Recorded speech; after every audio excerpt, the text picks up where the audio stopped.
ஒன்று டிவிகேக்கு ஓட்டு போடணும், இல்லைனா என்டிகேக்கு தான் ஓட்டு போடலான்னு இருக்கேன். போன எலெக்ஷனில் என்டிகேக்கு தான் போட்டேன். இந்த வருஷம் வந்து டிவிகேக்கு போடலான்னு இருக்கேன். ஏன் விஜய்?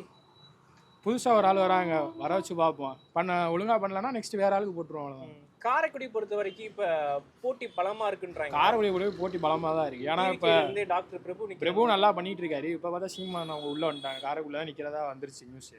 நல்ல போட்டி பயங்கரமாக இருக்கும், வலுவாக தான் இருக்குங்க. கண்டிப்பாக வலுவாக இருக்கும். சரி, இவ்வளவு நாள் காரைக்குடியில் வந்து இப்போ காரைக்குடியில் வேற எனக்கு தெரிஞ்சு டிஎம்கேக்கு தொகுதி வருது. டிஎம்கே இப்போ காங்கிரஸ் தான் கூட்டணியா தான் பண்ணிட்டு இருக்காங்க. இது வரைக்கும் இதை சீட்டு மாற்றங்கள் வந்து டிஎம்கேக்கு பண்ணிருக்காங்க கொடுக்குறதா இந்த வாட்டிங்களா?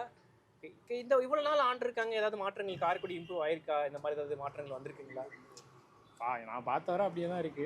என்ன மாநகராட்சி ஆக்கியிருக்காங்க, அதில் வச்சு நிறையா வரி தான் இன்க்ரீஸ் ஆயிருக்கே தவிர மற்றபடி எனக்கு ஒன்றும் தெரியல. உங்கள் ஆதரவு யாருக்கா இருக்கும்? என்னுடைய ஆதரவு விஜய்க்கு. ஆனால் பொதுமக்களுடைய கருத்து எப்படி இருக்குன்னு தெரியாது. இப்போ இந்த வாட்டி பார்த்தீங்கன்னா அதிமுக திமுக ரெண்டு பேரும் பலமான கூட்டணி. சீமான் நாம் தமிழர் கட்சியில் அவர் இங்கே தான் நிற்க போறாரு. இங்கே டிவிக்கில் இருந்து டாக்டர் வந்து அவரும் நிற்க போறாரு இல்லைங்களா?